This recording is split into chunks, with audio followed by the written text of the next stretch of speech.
welcome to One Climbs. I'm your host, Steve Reed, and today we're going to be discussing an interesting project I've been working on lately. Now, I haven't published any videos to YouTube for a little while now. We had the holidays, all kinds of stuff was going on.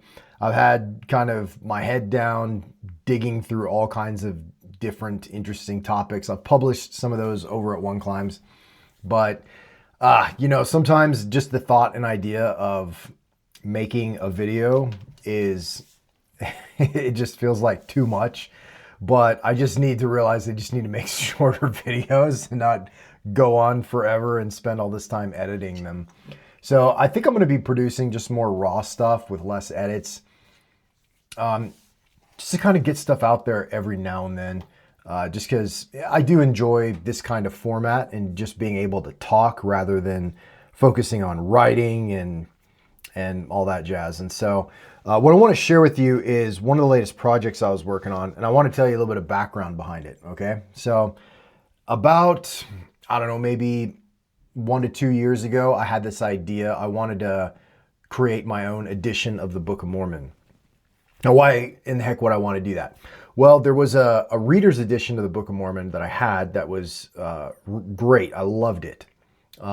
It was almost perfect in my opinion. The problem is they're hard to get and they're very expensive. And I was like, man, I just wish there was a version like this, a reader's edition of the Book of Mormon, where the verses have been de-emphasized. I mean, I remember years ago I was reading 3 Nephi 16, 17, and there's a hard chapter break right between 16 and 17. This is just where the Lord's getting into Isaiah, and then he stops and looks at the people, and he's like, whoa, they've been through so much right now. They can't take what I'm trying to give them. And so he says, well, I'm going to leave for a while, but then he sees they want him to stay. And so then, all these miracles happen, and he institutes a sacrament and all these different things. And then he returns to Isaiah again. Well, I don't know. I didn't really ever notice that flow because of that chapter break. I mean, you have the text, and then there's a break, there's a chapter, and then there's this big chapter heading explaining what's happening, and then you get back into it. And it's almost like a commercial interruption in the text.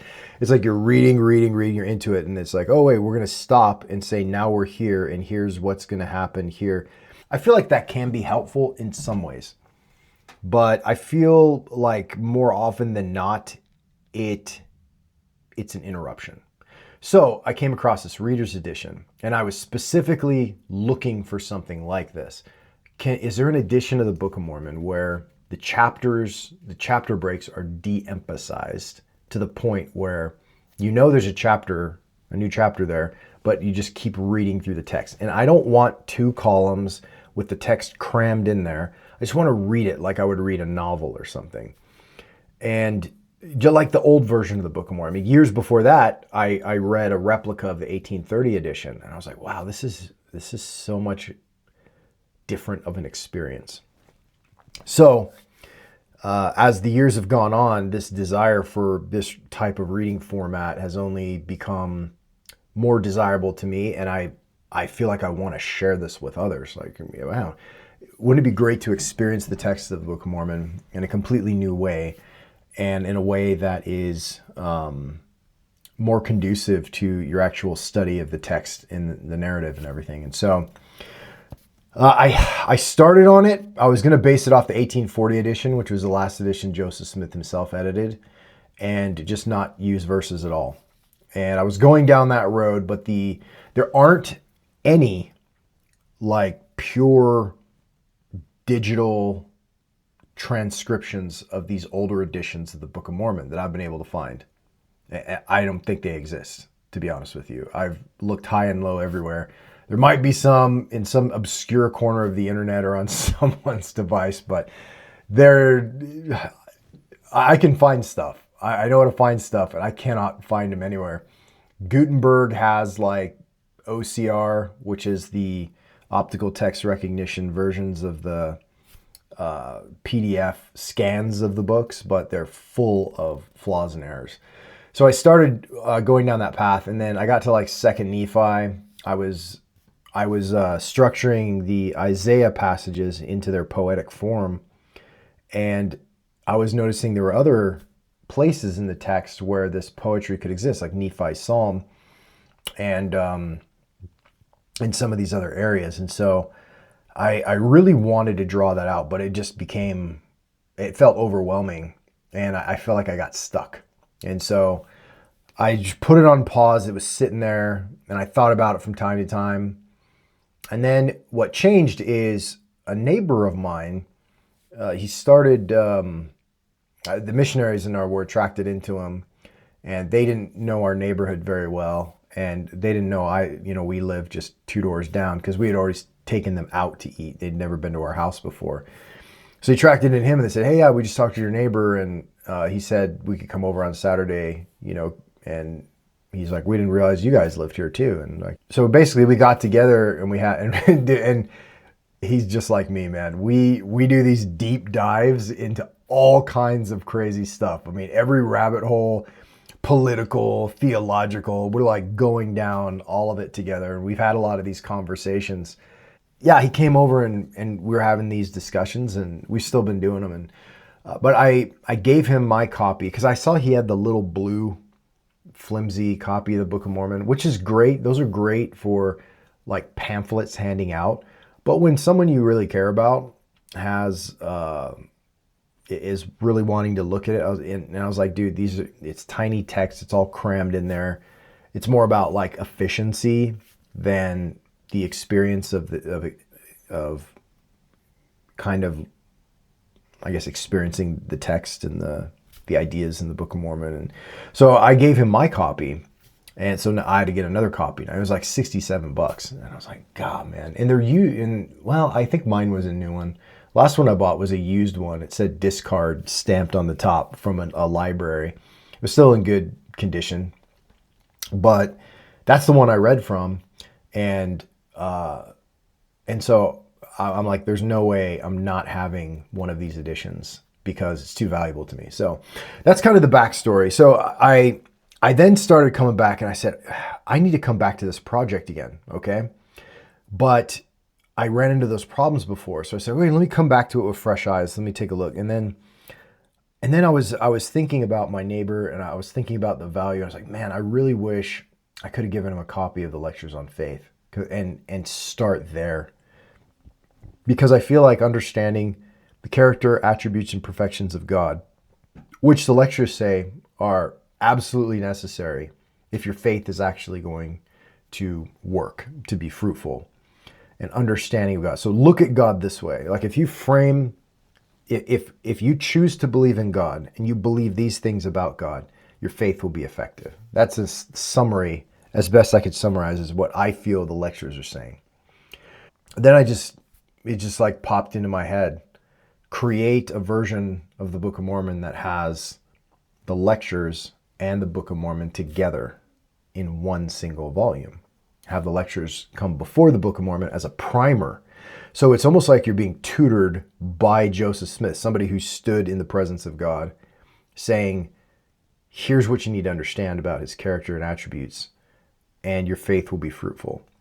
And this was done in the School of the Prophets. And so a lot of my research lately has been on looking at kind of the School of the Prophets as a predecessor for the temple and the endowment, and those two things. And there's so many similarities. I might share that at some point in the near future. But anyway, so that's what I did. So we have a copy of the Book of Mormon with the Lectures on Faith. This little ribbon here is just a proof. This is a proof from Amazon.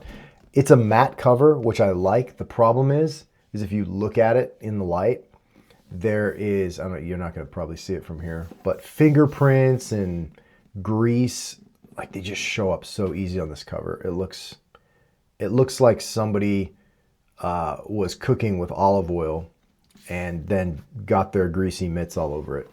So, but there it is. So check it out. Boom. Now, as I said before, this is about, the new editions almost 550 pages, 549 pages, right? One page under Amazon's limit of 550 pages. So in order to do this, I realized very fast, I need a clean copy of the text from the lectures and the Book of Mormon. So I took my project over at lecturesonfaith.com. I already had a kind of a clean transcript of that, but there's something that's always bothered me. This is probably the most controversial thing I've done with the text. I'll explain a little bit about the what the deal is with these editions. So I'm starting from here. So I needed to create a clean text copy to work with, because taking the text and throwing it into InDesign and then trying to edit it it's not going to work. It's too hard. I needed to weed out all of the errors in the text first. And so the one issue I was having with the lectures is you go to lecture 5. It's basically, it looks like 3 verses for a long stretch of text. That's basically a couple of giant run-on sentences. And I don't know if that is how much of that. I don't necessarily think that was intentional. I just think back then it was normal to just write that way, and for what they're doing and what they were, these big giant run-on sentences make it very difficult to reference parts of the text. The whole reason you have verses is to help you go through and reference different parts of the text. It also, and I know I was talking about breaks in the text in the scripture, which is a narrative. The lectures are not a narrative. It's not telling a story. It's taking you through principles and doctrines and ideas. And so my background is I've been building websites for almost like over 20 years now. And one thing I've noticed is things evolved. I mean, back when I was building websites, there was 800 by 600 screens. And there were some like 1028 by 768 screens. But you had to build for this really restricted screen size. Everyone had screens that size. Nobody had these big giant screens. And so as time went on, bigger screens happened. Then smaller screens happened. And then the whole concept of mobile design. You have mobile design. I mean, mobile design was basically on like phones and stuff. But then with the iPhone introduction, you had the entire internet on. There wasn't a mobile version. It was showing full websites. And what ended up coming out of this is this concept called responsive design, where you build the website in a certain way using like CSS and JavaScript. You can detect the width of the browser and then cause the items in the website to change and shift depending on if it's a bigger or smaller screen. Well, if you have, usually in books, you have big chunky paragraphs like this. And when you go to a mobile device and you squeeze them in, those paragraphs turn into big, long ones like that. And you're just reading a solid paragraph.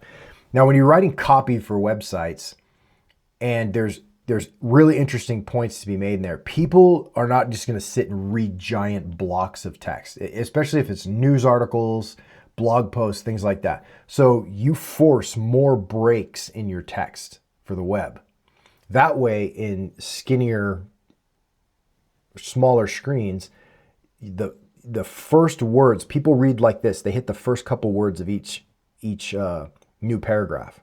If it's one solid paragraph, they may read the first one and then skip through a bunch of good stuff down to the next one. So by putting more breaks in, it's more likely people are going to catch key points in the text.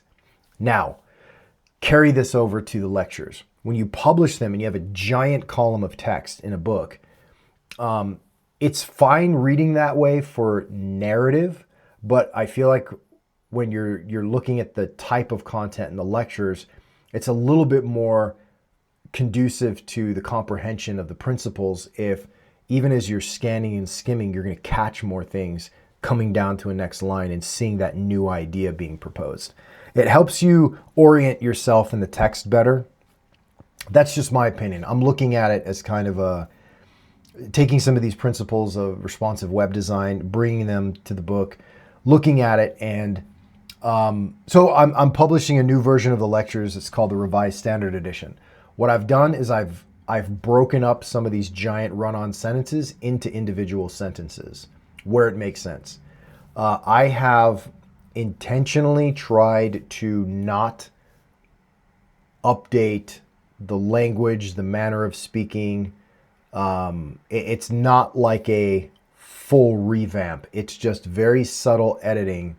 Very careful not to change the theology, the intent, what's being said. I was very careful in doing that, and hopefully I've accomplished that. And I have introduced new versification to the lectures, because technically the verses in the current edition are not verses, they're paragraph markers. So if we wanted to revisit this and create a new versification system, how would we do it? Now, many of the verses are preserved, but a lot of them aren't. Like Lecture 5 had 3 verses. Now it has like 17 or 27, something. It's got more verses now. So it's broken up a little bit more. It's easier to reference key parts of the text than it was before, because a lot of times you reference, oh, it's in Lecture 5, verse 2, and it's just this giant paragraph. You're like, what are you referencing? There's so many different ideas in here, right? So this solves that problem. And I mean, there's many different editions of the Bible. You can take the KJV, the NIV, the ESV, the NASB, all these different versions that exist. Now, the verses aren't really any different. I guess they would be in some cases where you have the NIV and NASB that have removed certain verses that have no longer proven to be authentic scripture, but scribal insertions. So there are cases where the versification is a little bit different in a couple of places. This is a much more intense editing to the text. The substance of the text is going to read virtually the same in all ways. I did not want to change that. I just wanted to improve the versification and maybe help break up some of these giant blocks. Okay. I have taken my work on this version and I've put it up in a GitHub repo. It's an accessible public GitHub repo. Anyone has free access to the text. It's open source for anyone to use. And you can use it for whatever you want. I don't claim any copyright to the changes I've made. It's just it's a gift. Think of it like a gift. Now, the Book of Mormon, 1920 Reader's Edition. I took an OCR scan from Project Gutenberg of the 1920 edition, which is the latest edition that's in the public domain. It also has versification that matches modern versification, and I felt like it was important to utilize that. That way, if someone's reading in a group of people, they can cross-reference easily and stuff. So I took this text and I put it into a code editor, which is where I'm comfortable working, and I basically did find and replace searches for all of the anomalies in the text that I could find. It was a very difficult and arduous process to do that. It was a pain. Then I took each chapter by chapter, individual chapters of the whole Book of Mormon. I put them into a diff checker, which is, and there's billions of them for free online, but you just you put your source text and then the other text you want to compare it to, and it will point out all the places in which it's different. Now, what I did here is I used the most up-to-date modern version of the text. And I'm very careful that there's nothing in the text of my edition that replicates the modern version. I left a lot of things, like exceeding is exceedingly in the modern version. And that was one word I probably saw more than any other word where updates have been made. There's maybe hundreds of them. And so I left exceeding. That's fine. I left it as close to the 1920 edition as possible, save a few changes. I'm going to take you through and I'm going to show you real quick like what those changes are. They're not very significant, but I've got it opened here in InDesign, so I'm going to show you from the appendix some of the things that I have in here. I've introduced poetic formatting of Isaiah passages and poetic formatting of select Book of Mormon passages. I'll show you what some of those looks like here in a minute.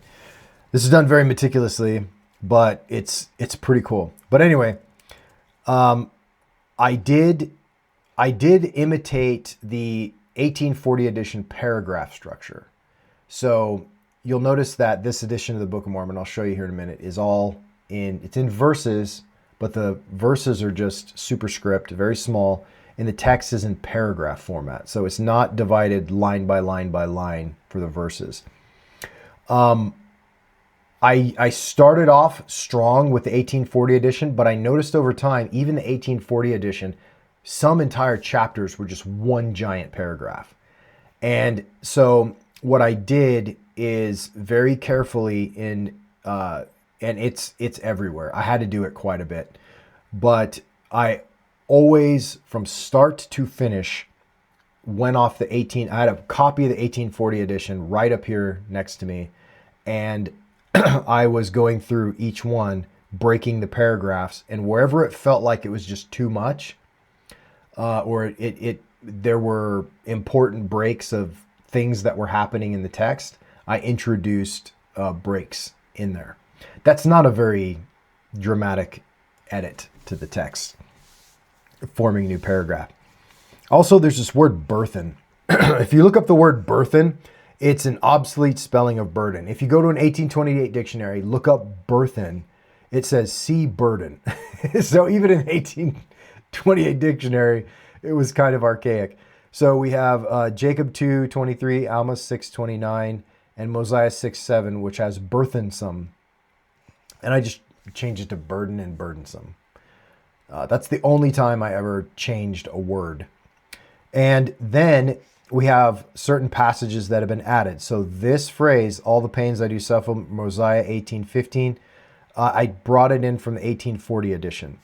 It was not present in the 1920 edition. It may have been left out by accident. According to the crime which he committed, that's from the 1840 edition. Added the word persecuting, which was missing from the 1840 edition. And then there was a pretty big chunk right here from Alma 32. Unfortunately, that was missing from the 1840 edition. I think it was from the 1920, but it's in the printer's manuscript. And I was a little shocked as I was going through the Alma 32 that we were missing this part. And it's in the modern edition of the Book of Mormon. You'll recognize that verse. Anyone who's read Alma 32 will go, oh yeah, that's in the modern one. So I'm not going to say I got it from the modern one. I noticed in the diff checker it was present because I saw a big chunk of text missing. And I was like, whoa, the modern version has this big chunk of text. So I went to the 1840 edition and it wasn't there. So the other edition that I checked against was the printer's manuscript. And just to see. And in this one case, it was present in the printer's manuscript. So that's been restored to later versions of the Book of Mormon. So that was the only other case where I made an update there. The grammar, the punctuation, everything's from the 1920 edition.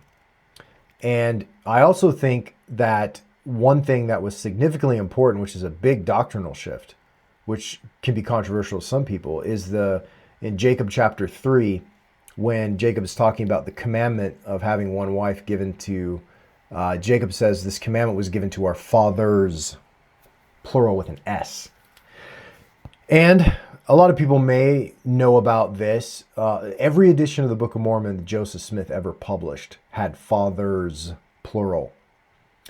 And even when he made big revisions, that never changed. It wasn't until 1981 that the S in fathers was removed, because they thought that, well, this isn't talking about the fathers, it's talking about Lehi. That this commandment was only given to Lehi. Because that's like I think that's the conventional understanding, but it's being influenced by also a conventional interpretation of the sermon in Jacob 2. All right. So I didn't change it. I left it in because it was present in these older editions. And honestly, doctrinally, I think it makes more sense that these commandments were given to the fathers. there is a condemnation of multiplying gold and silver and multiplying many wives and concubines in Deuteronomy 17:17. And if you look up Jacob's sermon, what is he condemning? Their hoarding of riches and their multiplying of wives. It's almost, his whole sermon is almost Deuteronomy 17:17 expanded. So when he says these commandments were given to our fathers, that goes back to Moses, not just Lehi. And so perhaps even further back. So when you say father, it says the commandment was only given to Lehi and it didn't exist for people back then. And I think that's a very important doctrinal distinction. And I am going with the version Joseph Smith edited. Not to say everything Joseph Smith did was perfect and without flaw, but having studied it and looked at it, that's one case where I felt like it should be left. Now there's the name Jonium. I'm not sure how to say that. I have to check out the pronunciation guide. But we've got Jonium. So Mormon 6:17 left it, even though it's Genium in the modern version. And so I found in the Book of Mormon Onomasticon, I did some research, and Royal Skousen suggests it should be Jonium, because that spelling actually potentially means something in Hebrew, whereas the other one doesn't make much sense. So there's not much difference between Jonium and Jonium. Very similar, just a letter off. So I just left it the way it was.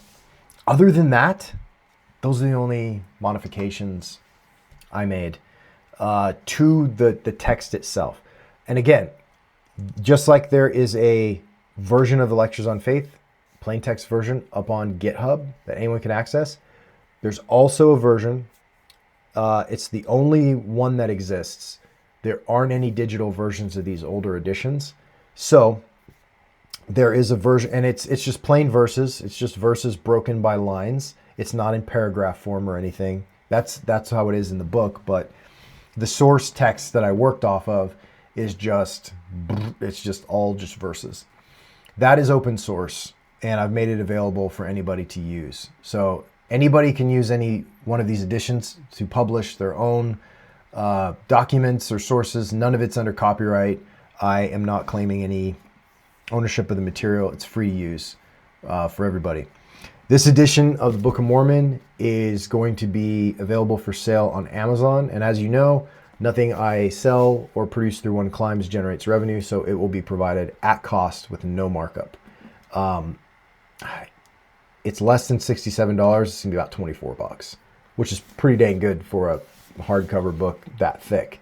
But that is at cost. There's no possible way for me to make it cheaper. So I'm not making anything off of it, which is not why I'm doing it. And you know, this is not going to be on the, you know, the Amazon or the New York Times bestseller list. You know what I'm saying? There's probably going to be like 100 people that may buy it, and if they want it, good for them. But I'm going to buy it. I'm going to buy it. I'm going to give it away to people. I'm going to get copies for friends and family for gifts and things like that. I'm creating this just because I want to have it, and I don't want to pay any extra than I have to. And so, yeah, anyone else who wants it can get it too. So I am gonna do a glossy cover. This matte is nice, kind of, but it just looks dirty. I've done glossy covers before, and you would think those would have more fingerprints on them, but the oils on your fingers just make this look really trashy and almost like you're touching like a dirty book. But the glossies look nice. So I think I'm gonna do that, and we'll go from there. I'm probably gonna see if I can do a paperback too. That should bring the price down a lot, maybe down to like $12. But so that's the project. So I want to take you through and show you some of the things I've done in the text. So at the end, we have kind of a new version of the textual transmission of the Book of Mormon, showing all the different sources, and then the lineal and marital alliances of Lehi and Ishmael. I've seen other versions of this chart. This is my version. I just like the way it's laid out a little bit better. And then we have the key record keepers of the Book of Mormon. I thought it was important to show the... Oh, I need to scoot my gradient thing over there. I'll have to fix that. There's always something. I swear, no matter how many times I go through this, I always find something. So let's take a look here. This is Moroni. And let's see, where's a good place to stop here? Moroni is interesting because, yeah, we'll look right here. So notice when you see the text, there's kind of a break here because there's an amen. Then the narrative shifts a little bit to something else. So there are breaks, but they only exist where it makes sense to put them. Like right here, there's no break in the narrative really. Oh, and this is ether, by the way. I scrolled really fast past all of Moroni, I guess. And so the narrative just keeps going. So there may be a paragraph break, but like here, there is a paragraph break. And there are in the 1840 edition texts as well. And I think that's where they naturally put chapters, but they then became these really hard breaks. So you can kind of see how, as you go through the text, the chapters don't get in the way of the narrative. See that? And here in Mormon chapter 7, there's a bit of poetry right here. O ye fair ones. And so it's broken into the different lines to kind of call that out a little bit. And here we have Isaiah. You can compare with Isaiah 52, 12, and chapter 54. We have the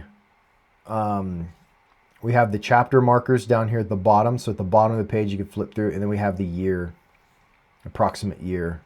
And that's taken from the 1920 edition. And let me tell you, when you change the size of the text and it shifts everything around, you have to manually go in and change all the dates because they jump to different pages.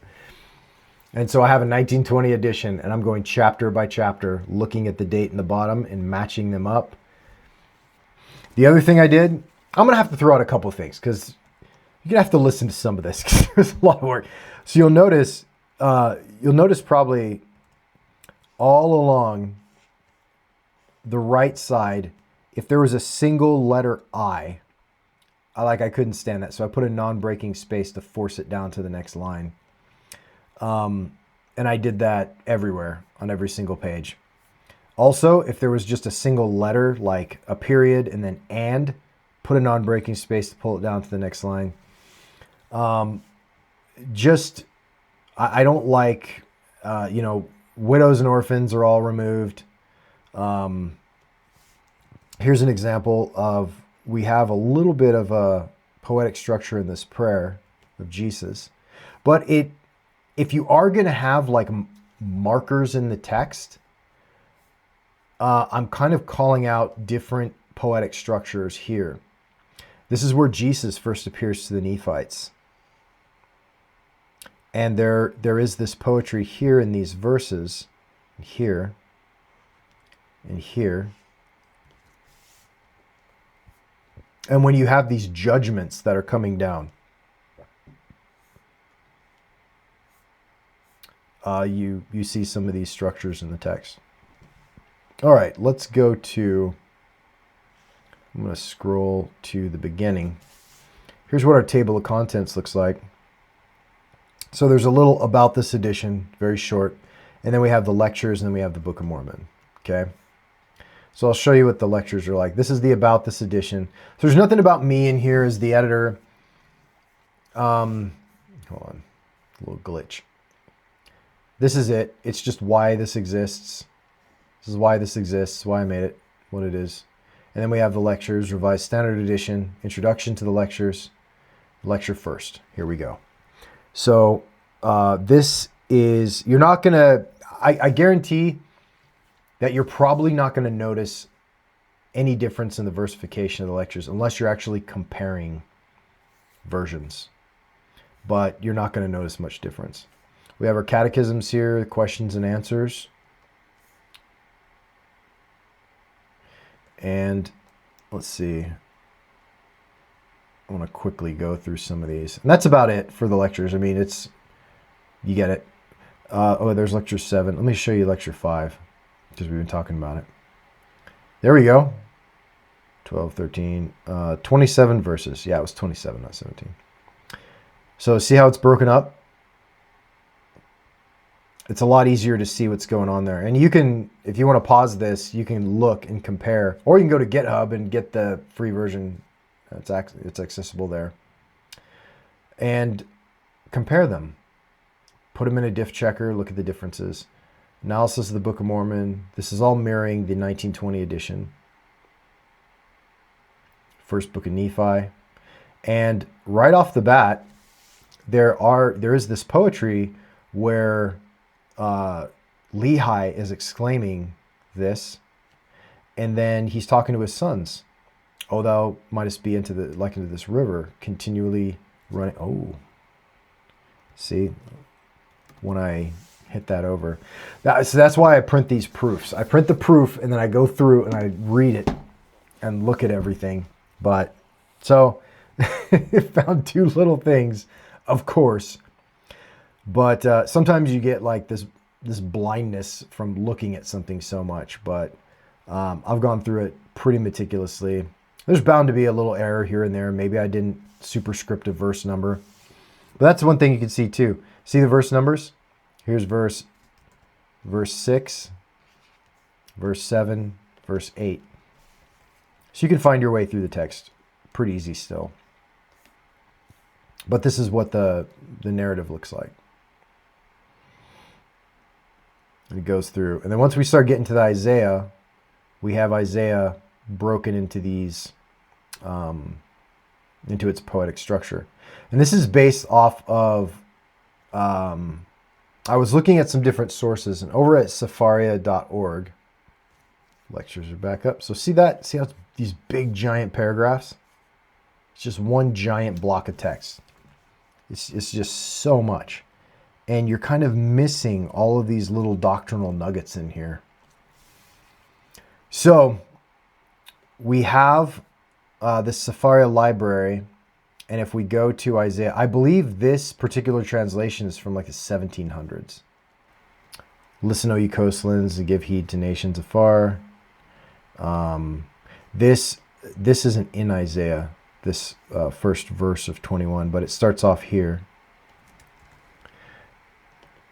But if you compare this and this, this.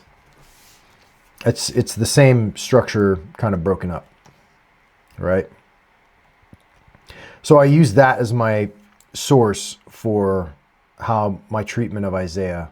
And that translation has been around since the 1700s, and from what I can tell, it's still pretty valid to this day.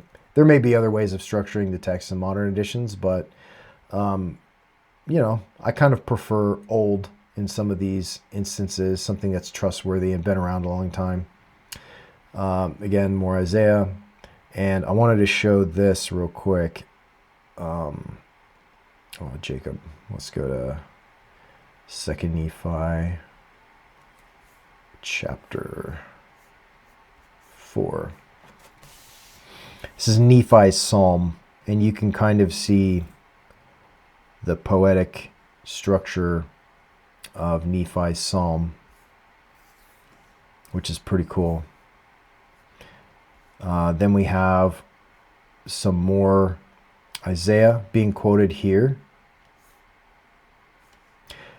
And I think one of the other places I wanted to show real quick is you get Zenos being quoted. There's a little poetic portion here. Oh, at the end in Enos as well. You have like a little poem right there at the end of Enos and at the end of Omni. This is Mosiah chapter 4. This is where the people cry aloud with one voice. There's a covenant being made there, and there is a poetic structure to it. Throughout this process, I've come to really appreciate the text of the Book of Mormon and how rich and complex it is. You're talking about going through every single chapter and looking for examples of Hebrew poetry, editing all these chapters, going line by line. Every verse. I created a shortcut in InDesign for this, but shortcut meaning it's a keyboard shortcut. It doesn't like auto format anything. And maybe there's a way to do it. I don't know. But every single verse number in the Book of Mormon, and there's over 6,000 of them, I had to manually select and hit Command Option S to create a superscript number. And then line by line, structure all of these into paragraphs. And I've gone through, the first edition I made was too small. I was going to do what was it? It was 5.5 by 8.5. But I realized the page count was over 600 something pages, and I got to uploading it to Amazon and they go, too many pages for that size. And I just thought to myself, oh my gosh, no. So I published a larger version, had to re-edit everything, had to re-edit, put non-breaking spaces in for all the edges, redo all of that for every page, redo all the dates, the numbers, the chapter, make sure the chapters match up with the page number. Got all that done, published this one, took a look, and I'm like, man, I think this font size is too small. It's the same size as it is in the lectures books, but for this larger format, I just don't think it's good enough. So I have more page space to work with, but I'm doing a larger font. And I had it fit, everything fit within the page count, but I had to redo everything page by page. Make sure that you don't have widow or orphan lines, so that there's at least 2 lines at the top and bottom of each page on all 4 sides, just so it looks nice.